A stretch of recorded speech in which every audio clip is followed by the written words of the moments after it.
نوری نەمر لە نووسینی محەممەد فەتحوڵڵا گولەن. خوێندنەوە هیوا کۆی. خوێندنەوەی ئایەت و حەدیث محەممەد عەبدولغەنی. چەند تایبەتمەندیەکی گرنگی تەبلیغ. چەند تایبەتمەندیەکی گرنگ هەیە لە تەبلیغدا کە پێشتر تیشکمان خستە سەر هەندێکیان. با ئێستاش بە باسکردنی پوختەیەک سەبارەت بەوانە و تیشە خستنە سەر ئەو بابەتانەش کە لێیان نەدواوین بابەتی تەبلیغ بە پایان بگەێنین. یەکەم، تەبلیغ دیوێکی هەیە کە بەسەر فەتانەتدا دەڕوانێت، دەتوانین ناویشی لێ برین، مەنتیقی پێغەمبەرانە. دووەم، دەبێ ئەو شتانەی تەبلیغکار خەڵکی بۆ بانگ دەکات سەرەتا لە ژیانی خۆیدا بە جوانی ڕەنجی دابێتەوە. ئەو شتانەی باسییان دەکات دەبێ ئەو شتانە بن کە لە ژیانی ڕۆژانەی خۆیەوە نمونەیان گرتبێت. بەڵێ، پێویستە بانگخواز قسەکانی ئاوێنەی ژیانی بێ و خەڵکی بۆ ئەو شتانە بانگ بکە کە لە ژیانی خۆیدا بەکردەیی بوونیان هەیە، نەوەک بەردەوام باز لە شتانێک بکە کە پێویستە لە ژیانی کەسانی تردا هەبێ. سێم، دەبێت دەرەنجامی چاوەڕوانکراو لە تەبلیغ تەنها ڕەزامەندی خوای گەورە بێت، تەنانەت بە هەشتیش نابێ وەک ئامانجی تەبلیغ تەماشا بکرێت. ئەمەش بە واتای فیداکاری دێت لە تەواوی فەیزە مادی و معنەویەکان.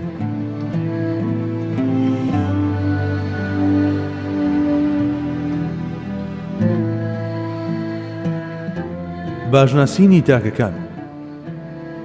یەکەم، بریتیە لە فەتانەتی ناوەچی. ڕوویەکی تری تەبلیغی پێغەمبەری خوا عەلەیهی سەڵاتی وەسەلام ئەو ڕوویە کە بەسەر فەتانەتدا دەڕوانێت.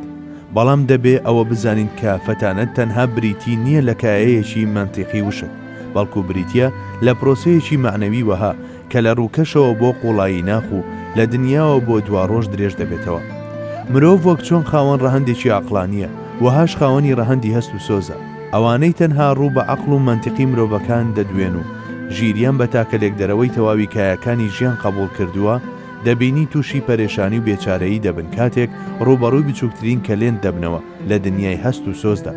لەو لاشەوە ئەوانەی بەتەنیا لە ڕوانگەی هەست و سۆزەوە هەڵسەنگاندن دەکەن، دەبینی بەرامبەر لێکدانەوە عەقڵیەکان تووشی نوشوز دێن. بەڵام ئەوە تەنها حەزرەتی موحەممەدە صلی الله عەلەیه وسەلەم کە لە یەککاتدا لەگەڵ مشاهدە و محاکەمە و هەستەوەرە ناوەچیەکاندا دەدوێ و لە چوارچەوەی بانگەوازەکەیدا جێی هەمویانی کردوێتەوە. مامەڵەی پێغەمبەری خوا عەلەیهی سەڵاتی وەسەلام سەرەتا لە ڕێگەی ئەو شتانەوە بوو کە بەچاو دەبیندان، ئەو جا نمونەی لەسەر دەهێنانەوە و لەم ڕێگەیەوە ڕێچکەی بەرەو ڕوحەکان لێدەدا. عەقڵی بەکارهێنا و عەقڵی بەرامبەرەکەیشی دەخستە کار، گرنگی بە داوەری ژیری دەدا و بە شێوەیەکیش ویژدانەکانی دەدواند. هەر کەس دەنجی ئەوی لە ویژدانیدا ببیستایە، بە جارێک بازی دەدایە پێش ئەوانەشەوە کە دەیانویستن هە لە ڕێی ویژدانەوە بگەن بە حەقیقەت و خۆی لە پاڵکانیەوە سازگارەکەی حەقیقەتدا دەبینیەوە. کەسانێکی وەک باسکال و بێرگسۆن کە لە ڕێی حەدس ئینتوێشنەوە هەوڵی دۆزینەوەی خۆیان داوە سەرەڕای ئەوەی کە ئەم بابەتە کایی پسپۆری خۆشیانە، کەچی هێشتا بە چەندین قۆناغ لە دوای ئەو هاوڵانەوەن کە پێغەمبەری خوا عەلەیهی سەڵاتی وەسەلام هەناسەی ژیانی بەبەرداکردوون و پێیگەیاندون. ئەوە با لەو لاوە بوەستێت کە بەراوردکردنیان لە بواری فەزیلەتی ڕەها و گشتیدا تەنانەت لەگەڵ بچووکترین ئیمانداریشدا هەرگیز نەبووە و ناشبێت.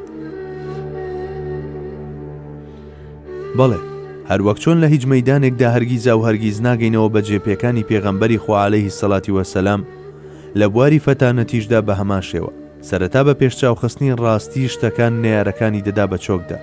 ئەوە تا بە پەنجە ئاماژەی بۆ پتەکان دەکرد و عەقڵی دەدواندن و دەیوت ئێوە چه ئاواتێکتان بەو دار و بەرد و خۆڵەوە بەستووە.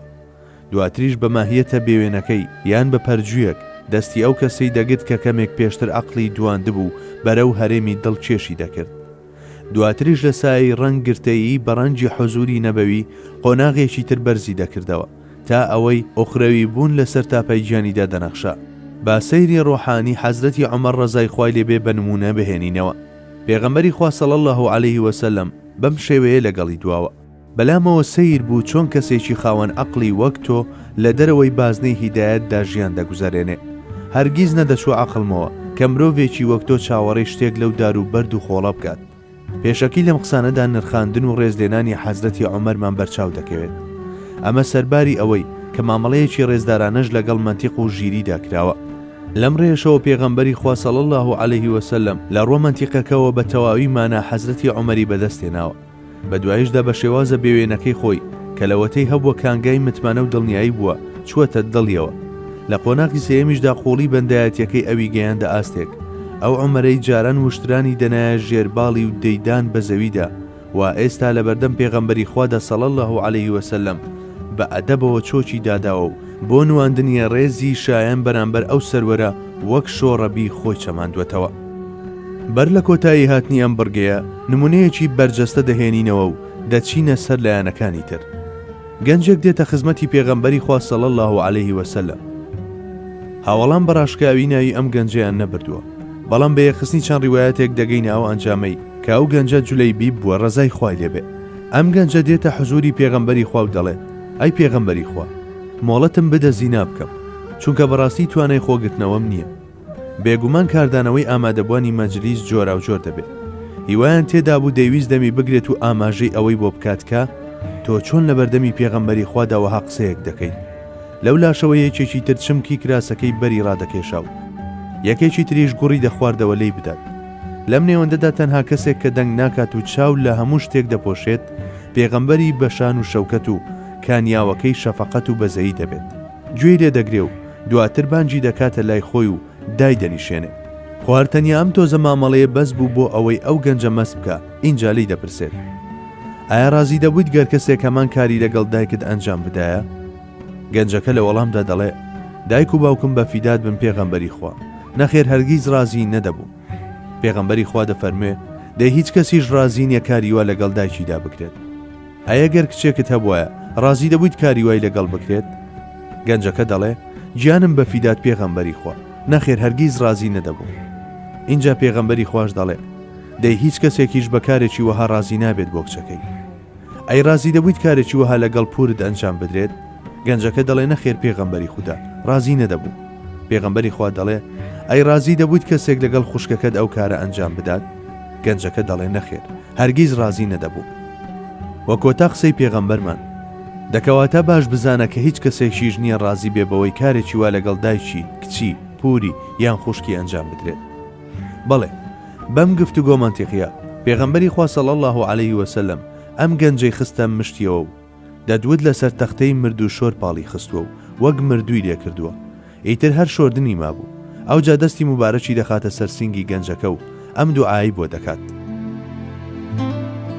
اللهم اغفر ذنبه وطهر قلبه وحصن فرجه. خوایە لە گوناهی خۆش بە، دڵی پاک بکەرەوە و دامێنی پارێزراو بکە. لە پاش ئەم دوعایە جولەیبی بوو بە نمونەی داوێن پاچی و عیفەت، بەڵام لەبەر شێوازی ژیانی پێشووی کەس کچی خۆی نەدەدایە تا ئەوەی پێغەمبەری خوا عەلەیهی سەڵاتی وەسەلام میانگیری کردو لە کۆتاییدا جولەیبیش خێزانی پێکێنا. دوای هەوسەرگیریەکەشی لە یەکەم غەزادا شەهید دەبێت. دوای تەواوبوونی غەزاکە پێغەمبەری خوا عەلەیهی سەڵاتی وەسەلام لە هاوڵان دەپرسێت: کەستان کەم نییە؟ ئەوانیش دەڵێن: نەخێرەی پێغەمبەری خوا، کەسمان کەم نییە. بە دوای ئەم وەڵامەدا پێغەمبەری خوا صلی الله عليه وسلم دەفەرمێ: بەڵام من کەسێکم دیار نییە. اینجا دەگەڕێت تا جولەیبی بدەدۆزێتەوە. دەبینن 7 کەسی کوشتووە و خۆشی شەهید کراوە. پێغەمبەر سەڵات و سەلامی خوای لەسەر بێ سەری جولەیبی بدەنێتە سەرڕانی و دەفەرمێ: هذا مني وأنا منهم. ئەم جولەیبی بە لەم نە و منیش لەوم. ئیتر بەم شێوەیە جولەیبی بەدەم گەیشتن بەم پایە بڵندەوە بەرەو ئاسۆی ڕۆحی لە شەقەی باڵ دەدات. بەڵێ، فەتانەتی هەرەمەزنی پێغەمبەری خوا عەلەیهی سەڵاتی وەسەلام بوو کە گەنجێکی زیناکاری لەو ماوە کەمەدا بەرەو ئاستێکی وا بەرز کردەوە کە ژیری لە ئاستیدا دۆشدا بمێنێت. جابا ئێستا تەواوی پەرۆشیار و پێگەێنەرانی دنیا کۆ ببنەوە و بڕۆنە نێو دوورگەی عەرەبی، بزانین داخۆ دەتوانن ئەو پەروەردە و کامەڵبوونە ئەخلاقی پێغەمبەری خوا صلی الله عليه وسلم لە ماوەیەکی زۆر کەمدا بەرپای کرد. تۆواز لە پەروەردە و کامەڵبوونی ئەخلاق بێنە، بگرە تەنها 1-2 بنەمای ئەخلاقی بچەسپێنن. واقعی حاڵ بە هەموو ڕوونیەکیەوە پێمان دەڵێت کە وەڵامێکی ئەرێنیمان دەست ناکەوێت. بەڵێ، ئەو سەردەمەی پێغەمبەری خوای تێدا دەژیا سەردەمێک بوو هەموو جۆرەکانی بێڕەوشتی لە مرۆڤی ئەو ڕۆژگارەدا وەک فیترەتی لێهات بوو. پێغەمبەری خوا عەلەیهی سەڵاتی وەسەلام تەنیا بەوە نەوەستا کە بێخی ئەو ڕەوشتە خراپانە لە دەرونیاندا دەربێنێت، بەڵکو لە هەمان کاتدا بە جوانترینی خوڕەوشتەکانیش ڕازاندنیەوە. بە جۆرێک مرۆڤایەتی نە لە پێش ئەوان ڕەوشتێکی لەو جۆرە و مرۆڤگەلێکی بەڕەوشتی لەو جۆرەی دیوە نە لە پاش ئەوانیش جاوەک چۆن مێژووی ئیسلامی بە هەزاران نمونەیەوە ڕازگۆترین شاهدی ئەم ڕاستیەیە هەر بەو جۆرەش بێ ئاکامی هەموو ئەو هەوڵ و کۆششەی لەم ڕۆدا دەدرێت بۆ قەڵاچۆکردنی هەندێک خوی خراپ سەلماندنێکی تری ئەم ڕاستی حاشا هەڵنەگرێ. ئەمەش نمونەیەک ئەوە تا دەوڵەتێک بە تەواوی مەزنی خۆیەوە هەڵمەتی بەرەنگاری دژ بە جگەرە ڕادەگەێنێ. وەزارەتەکان بە چەندین پرۆژە دێنە مەیدان بە سەدان زانا بە شێوازی جۆراوجۆر لەسەر ئەم بابەتە کۆنفرانس و مێزگر ساز دەکەن. چەندین کتێبی لەسەر دەنووسرێت و لە ڕێگەی جۆرەها دروشمەوە وەک بڵێ جەنگی نیشتیمانی دژ بە جگەرە ڕادەگەێنرێت کەچی هێشتاش ئەنجام هەر سفرە و هیچ بەدەستەوە. اینجا ئێستا ڕووتان وەربچەرخێن و سەرنجێکی ئەو کۆمەڵگەیە بدەن کە پێغەمبەری خوا عەلەیهی سەڵاتی وەسەلام پێیگەیاندووە. بە چاوی خۆتان ببینن کە چۆن هەرچی دەفەرموێت یەکسەر دەکەوێتە بواری جێبەجێکردنەوە. فەرموون ئێوە و ئەم نمونەیە. حەزرەتی ئەنەس ڕەزای خوای لێبێ بۆمان دەجێڕێتەوە لە ماڵی تەلحە بادەی شەراب نۆشانم پڕ دەکرد و ساقیەتیم دەکرد. لەو کاتەدا لە دەرەوە دەنگێکات دەنگەکە دەیوت ئاگادار بن مەی قەدەغە کرا هەر بە بیستنی ئەمە ئەوەی کاسەی مەی بەدەستەوە بووداینە ئەوەشی دەمی بۆ بردبوو تفاندیەوە و هەموو بەجارێ هەرچێک لە کوپەکانیاندا بوو ڕژاندیانە کۆڵان بە چەشنێک بە درێژایی چەندین ڕۆژ شەراب لە کۆڵانەکانی مەدینەدا جۆگەلەی بەستە بوو.